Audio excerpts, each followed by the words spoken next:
The coming world order.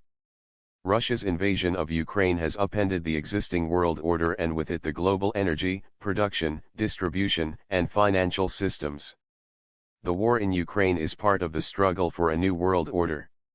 Russia and China are openly challenging the Pax Americana. But the question how the next world order will look like remains open. In Moscow and Beijing, but also in Washington, the model of a multipolar concert of the great powers, with exclusive zones of influence, is finding support.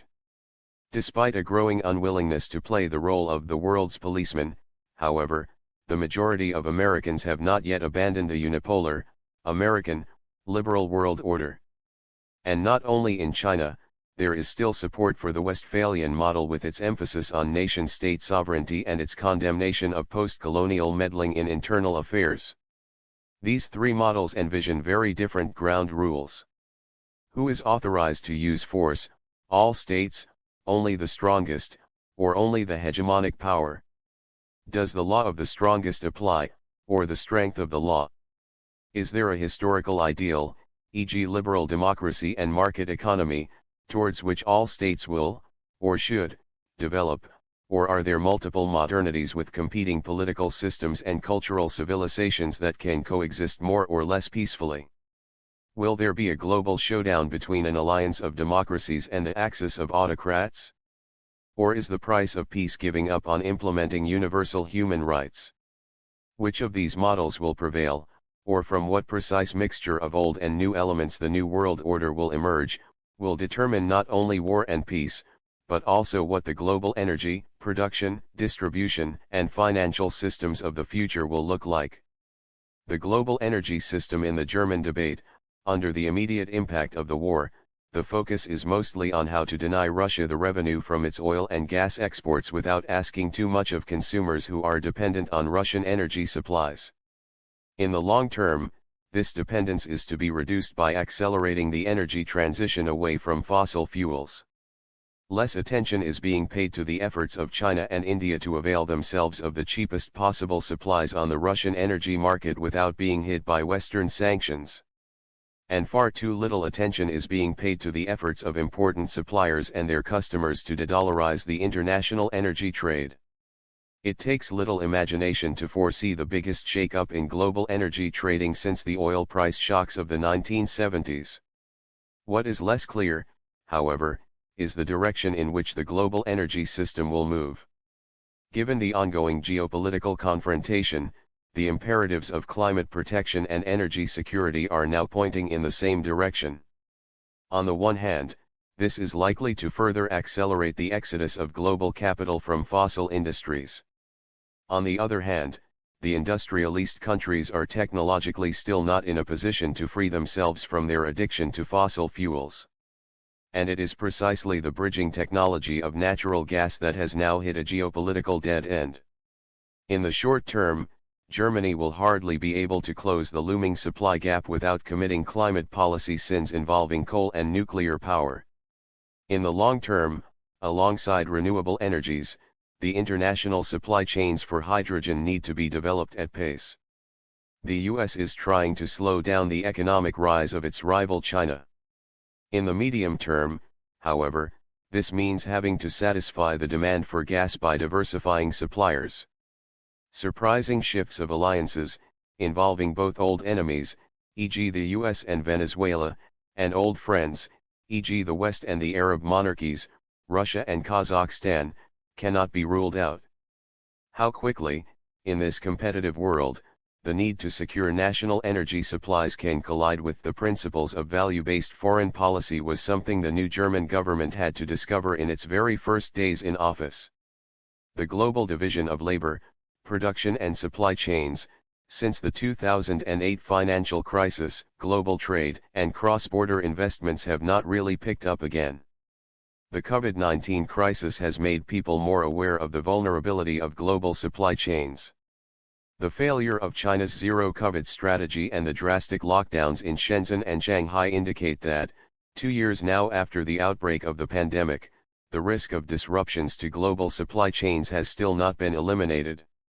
If parts from the Far East are missing, the assembly lines in Europe, too, come to a standstill.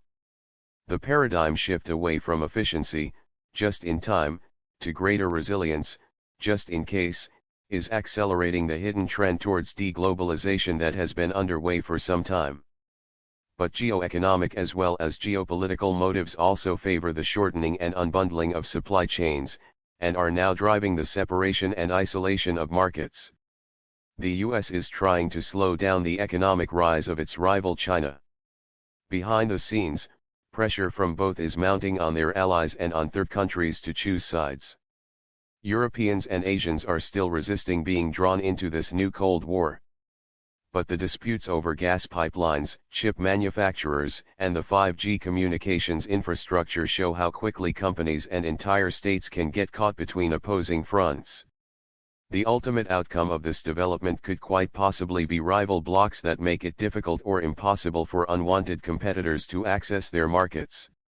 Hardly have they escaped Trump America's sanctions, German companies are now facing headwinds on the Chinese market. Nevertheless, the majority is resisting the pressure to decouple from China, while some double down on the Chinese market despite ever-worsening conditions. Given the importance of the Chinese market, the call in the federal government's Indo-Pacific strategy paper to reduce one-sided dependencies through diversification therefore often goes unheard. But the Russian war of aggression against Ukraine might now alter this calculus. Hardly anyone would have thought it possible that the West would react so quickly, so strongly, and with such unity to Russian aggression.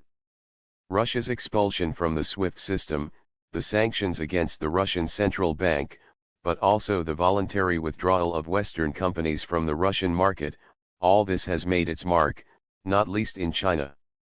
Even some in Germany were surprised at how quickly even supposedly sacred cows like the Nord Stream 2 gas pipeline were slaughtered. This experience of enormous public and political pressure is likely to lead many German companies to reassess their strategies towards other problematic markets. Should the sales opportunities for German business in global markets be closed off in the medium-term future, Germany will have to rethink what it is willing to do to lead the vital European home market out of its protracted crisis. Less well known is the geostrategic motivation behind the Belt and Road Initiative. The realignment of the global economy according to geopolitical interests is putting key industries such as the German car industry under pressure. If the engine of growth falters, distribution conflicts within and between societies intensify. Fear of social decline is increasing even among the middle classes. This fear of decline is the sounding board that populists use for their agitation against the preconditions for the success of the export model, the free flow of goods, capital, people, and ideas. The global trend towards protectionism is thus driven not only by external factors but also by internal pressure. In such a world, there can no longer be any world champions in exporting. Germany above all will therefore have to rethink its export-oriented economic model. Infrastructure. When Western critics discuss the Chinese Silk Road project, their focus is usually on debt traps or on the creation of political dependencies. There is a justified suspicion that the Mammoth Project represents a Chinese push to become a dominant power in Asia and in the world. Less well known, however, is the geostrategic motivation behind the Belt and Road Initiative. Since the end of World War II, the United States has established bases on a chain of islands running from Japan in the north to Indonesia in the south. And since the Obama administration announced its pivot to Asia, the US has been concentrating its forces here.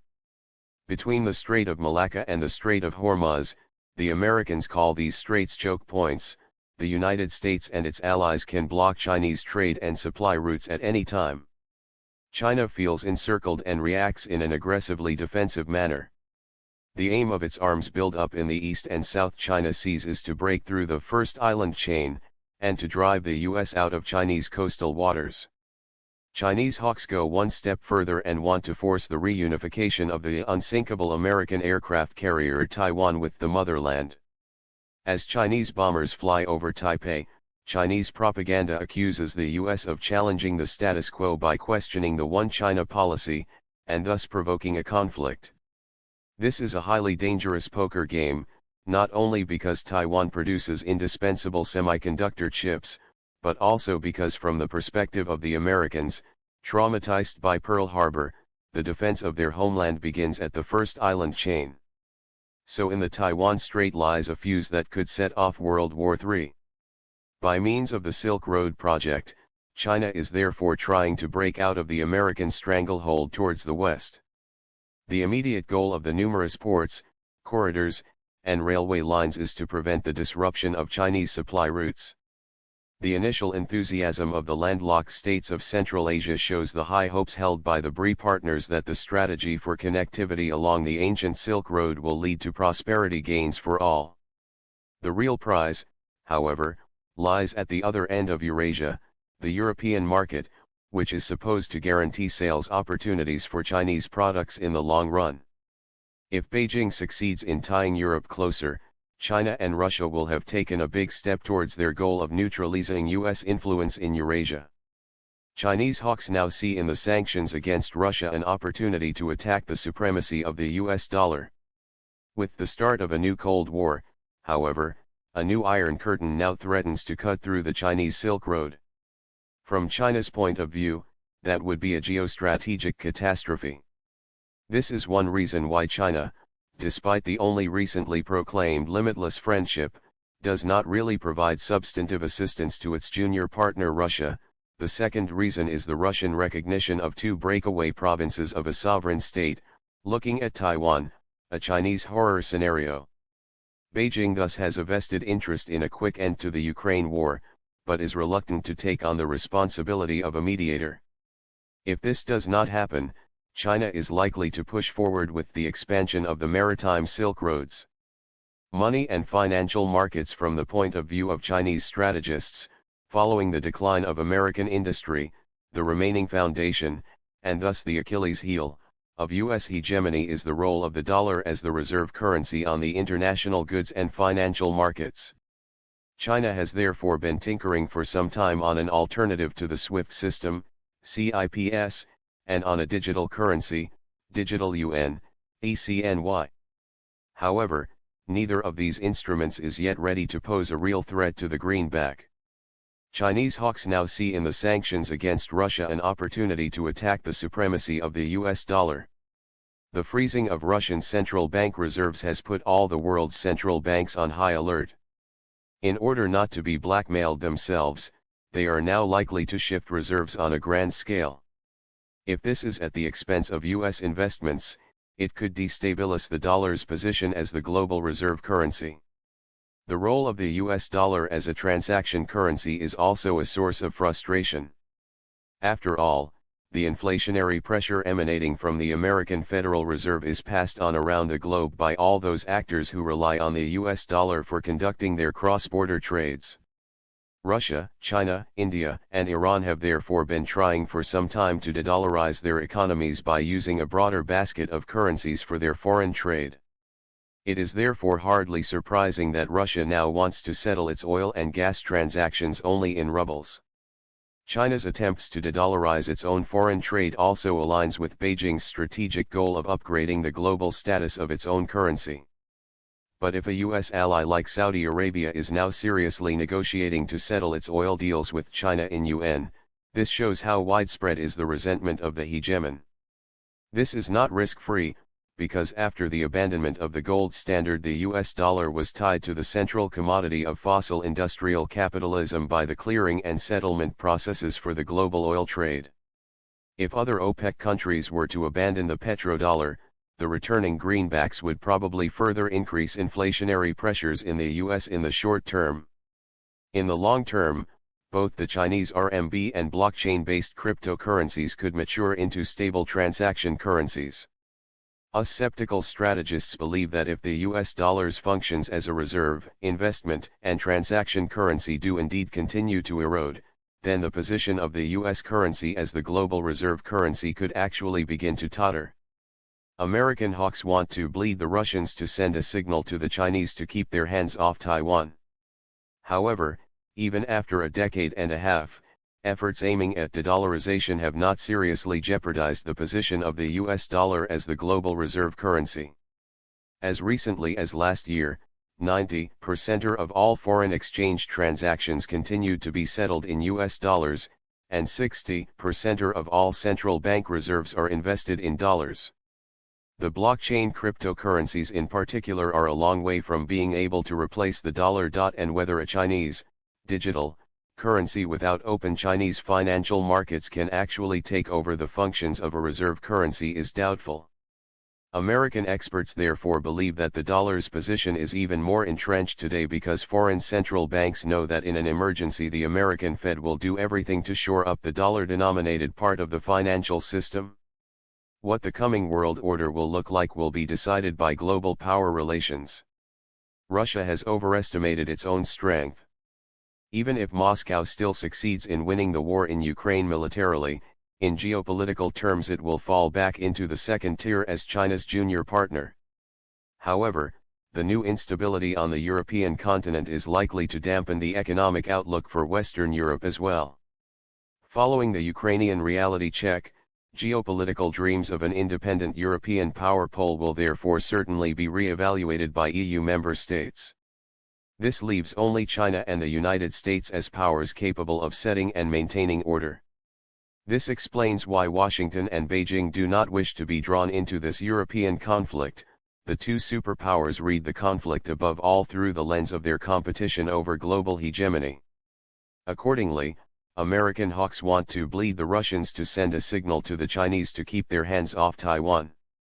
Although this is not uncontroversial in Washington, a bipartisan coalition for a Cold War against the alliance of autocracies has already been in place for some time. In Beijing, on the other hand, there is still disagreement as to whether it is really in China's interests to disappear behind a new Iron Curtain alongside a weakening Russian pariah, or whether China would not benefit much more in the long run from an open world order. Geopolitically, it would therefore be a fatal mistake to over-hastily lump the Chinese and the Russians together in an axis of autocracies. It would be better instead to examine together what a rules-based, multilateral order might look like, one that provided a framework within which the core interests and security concerns of all the powers could be peaceably negotiated and reconciled. Those who think this is unrealistic should remember the last Cold War. Then, too, cooperation between systemic rivals within the framework of agreed ground rules was successful.